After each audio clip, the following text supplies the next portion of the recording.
ሁሉም ኢትዮጵያዊ ሊገነዘበው የሚገባ ጉዳይ ቢኖር ወደ ቀይ ባህሩ ስልጣኔ መመለስ ልክ የአባይን ግድብ ገንብቶ የመጨረስ ያህል የቤት ስራ የሚጠብቀን ሲሆን ድህነትን ለቀጣይ ትውልድ የማናሻግርበት ወሳኝ ስልታዊ ፕሮጀክት እንደሆነም ይገለጻል። ኢትዮጵያ የባህሩ ዳርቻ አባል ሀገር አለመሆኗ እድገቷን የማይፈልጉ ሀገራት ይችኑ ካርድ በመምዘዝ ሊያደናቅፏት እንደሚሞክሩ እሙን ነው። ታዲያ አሜሪካ፣ ቻይና፣ ራሽያና ሌሎች የዳርቻው አባል ሀገራት ያሉኑ የባህር ማዶ ሀገራት ምን አግብቷቸው ነው የሚል ጥያቄም ያጭራል። ጅቡቲ፣ ኤርትራ፣ የተባበሩት አረብ ኤምሬት፣ ግብጽ፣ ሳውዲ አረቢያ፣ ኳታር፣ ቱርክ፣ እስራኤል፣ አሜሪካ ሌሎች ሀገራት በቀይ ባህር ላይ ያላቸውን እንቅስቃሴ ከዚህ ቀደም የተመለከትነው ነው። በዛሬው የመልክ ዝግጅታችንም በሰለሞን በርናባስ የተጻፈውን የቀይ ባህር ጂኦፖለቲካ የምስራቅ አፍሪካ በይነ መንግስታት ወይም ኢጋድን እንመለከታለን። ፍቅር ተቢታው ነኝ። ምስራቅ አፍሪካ በይነ መንግስታት ወይም ኢጋድ አባል ሀገራት ለቀይ ባህር በጣም ቀረቤታ ያላቸውና ምናልባትም በአካባቢው ሊከሰት የሚችል ፖለቲካዊና ኢኮኖሚያዊ ተጽዕኖ በቀጥታና በተዘዋዋሪ ሊጎዳቸው ወይም ሊነካቸው የሚችል ነው። ኤርትራ፣ ሱዳን፣ ጅቡቲና ሶማሊያ ወይም ሶማሊላንድ የቀይ ባህር አጎራባች ሀገራት ሲሆኑ ሌሎች አባላትም ቢሆኑ የኢኮኖሚ እንቅስቃሴያቸው ከቀይ ባህር ጋር የተቆራኘ ነው። ለምሳሌ የኢትዮጵያ 90% የወጪና የገቢ ንግድ እንቅስቃሴ የሚተላለፈው በቀይ ባህር በኩል ነው። እነ ደቡብ ሱዳን፣ ኬንያ፣ ኡጋንዳም ቢሆን የንግድ እንቅስቃሴያቸው በቀይ ባህር ላይ የሚተላለፍ ነው። ስለሆነ በቀይ ባህር የሚደረግ ማንኛውም ፖለቲካዊ፣ ወታደራዊ፣ ኢኮኖሚያዊ ወዘተ እንቅስቃሴዎች የኢጋድ አባል ሀገራትን ጥቅም የሚነካ መሆኑ ግልጽ ነው።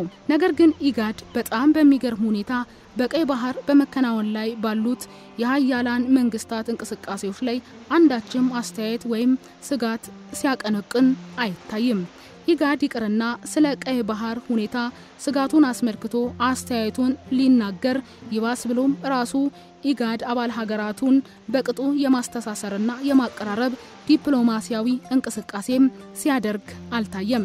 ለምሳሌ ኤርትራ ከኢትዮጵያ ጋር ከተጋጨችበት ጊዜ ጀምሮ ኢጋድ ከኢትዮጵያ ጋር ወግኖ ኤርትራን ከማውገዝና ምናልባትም በአፍሪካ ህብረትና በተባበሩት መንግስታት እንድትወገዝ ማዕቀብ እንዲደረግባት ከመወትወት ውጪ ሀገራቱን ለማቀራረብና ችግሮቻቸውን በሰላማዊ መንገድ እንዲፈቱ በማድረግ አቅጣጫ ላይ አንዳችም እንቅስቃሴ ሲያደርግ አልታየም።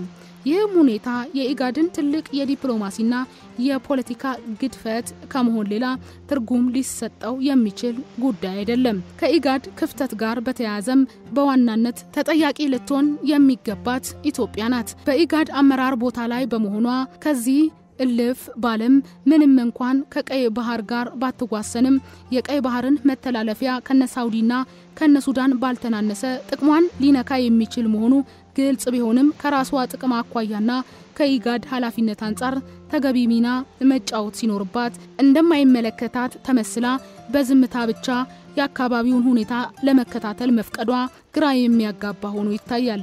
የዲፕሎማሲ ውጥረቱን ስንመለከት የሁለቱ ሀገራት ማለትም የኢትዮጵያና የኤርትራን ከሌሎች መሰልና ግጭት ውስጥ ገብተው ችግሮቻቸውን በዲፕሎማሲ ከፈቱ ወይም ለመፍታት ጥረት ካደረጉ መንግስታት ጋር አያይዞ ማስቀመጡና ማነጻጸሩ ተገቢ ይሆናል።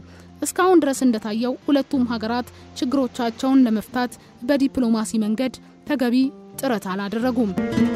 ሁለቱ ሀገራት በሚያለያያቸው ላይ ትኩረት ከማድረግና አንዱ ሌላውን ለመጉዳት ጥረት ከማድረግ በስተቀር ቆም ብለው እስቲ ለዲፕሎማሲው መንገድ ወይም መፍትሄ አማራጮችን እንፈልግለት ብለው ሲንቀሳቀሱም አልታዩም። ብዙን ጊዜ እንዳየነው አንዱ ሀገር ሌላውን ለመጉዳት የሆነ እርምጃ ወይም እንቅስቃሴ ሲያደርግና ሌላኛው ሀገር ደግሞ በል እንግዲህ የኔ ምትና አጸፋ ደግሞ ምን እንደሚመስል ቅመሰው የሚል አይነት ግብረ መልስ ሲሰጣጡ እንጂ በሰለጠነ መንገድ ወይም በዲፕሎማሲ መንገድ እኔ ይህንን አድርጌያለሁ ካንተ ደግሞ አውንታዊ ግብረ መልስ ተጠብቃለሁ፣ እኔ አንተን ለመርዳት ይህንን እርምጃ ወስጃለሁ፣ አንተ ደግሞ የኔን ቀና አመለካከትና እርምጃ ከግምት ውስጥ አስገብተ ምን ለማድረግ እንደምትፈልጋ ያለው ወዘተ የሚመስል ዲፕሎማሲያዊ እንቅስቃሴ ሲያደርጉም አልታየም። ካለፉት ዓመታት አካሄዳቸው እንደምንገነዘበው ሁለቱም ሀገራት ለዲፕሎማሲ ሂደትና መፍትሄ ትኩረት አድርገው አልተንቀሳቀሱም። ከሁለቱ ሀገራት እርምጃ የምናየው ነገር አንዱ በሌላኛው ላይ ምን ያህል ጎል እንዳስገባና ጉድ አደረኩት፣ ሰራሁለት ወዘተ አይነት የሚመስል እንቅስቃሴ ሲያሳዩን የከረሙት። ይህ ድርጊት ደግሞ የሌሎች ጎረቤት ሀገራት መሳለቂያና መሳቂያ ከመሆን በስተቀር ለሀገራቱ ዘላቂ ሰላምና የወደፊት የጋራ እድገት የሚበጅ አይደለም። በእርግጥ ነው የኢትዮጵያ መንግስት ኤርትራውያን ስደተኞችን በመቀበልና በተለያየ ዘርፍ በመርዳት ያደረገው አስተዋጽኦ ከማንም የተሸሸገ አይደለም። ነገር ግን በሁለቱም ሀገራት ኤምባሲዎች አካባቢ የጋራ ግንኙነትን በግልጽም በሚስጥርም በመፍጠር ለዲፕሎማሲው እንቅስቃሴ የሚበጁ ተግባራት ሲከናወኑም እንብዛም አልታየም። የሁለቱ ሀገራት ዲያስፖራውን ኢላማ በማድረግ ለዲፕሎማሲው ግንኙነት ሊረዱ የሚችሉ ግልጽ ሚስጥራዊ እንቅስቃሴም አልተካሄደም። ስደተኞችን ኢላማ በማድረግ ከሀገር ቤት ዘመዶቻቸውንና ጓደኞቻቸው ጋር ግንኙነትን በመፍጠር የዲፕሎማሲውን ምህዳር ለመጠቀም የሚረዱ ተግባራትም አልተከናወነም።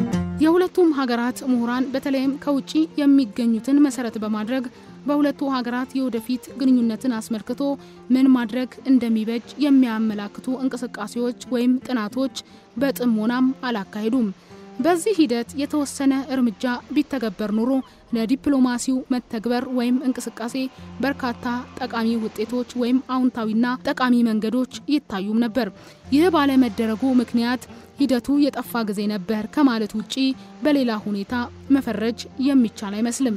በዚህ ርዕስ ላይ እየተነጋገርን የምንገኘው የዲፕሎማሲውን ምህዳር ሁለቱ ሀገራት ምን ያህል ተጠቅመውበታል፣ ምን ያህል ምህዳሩን በመጠቀም ሰላማዊ መፍትሄ ለማምጣት ሞክረዋል፣ ተነሳሽነቱንም በመውሰድ የዲፕሎማሲውን ምህዳር በጥንቃቄና በብልጠት አለመጠቀም ዋናውን ሚና መጫወት የነበረበት የትኛው ሀገር ነው? አንዱ ሀገር ተነሳሽነቱን ሲወስድ ሌላኛው ሀገርስ ምን ማድረግ ይጠበቅበት ነበር? ወዘተ የመሳሰሉ ጉዳዮችን አንስተን ለመወያየት የሚረዳ ነው።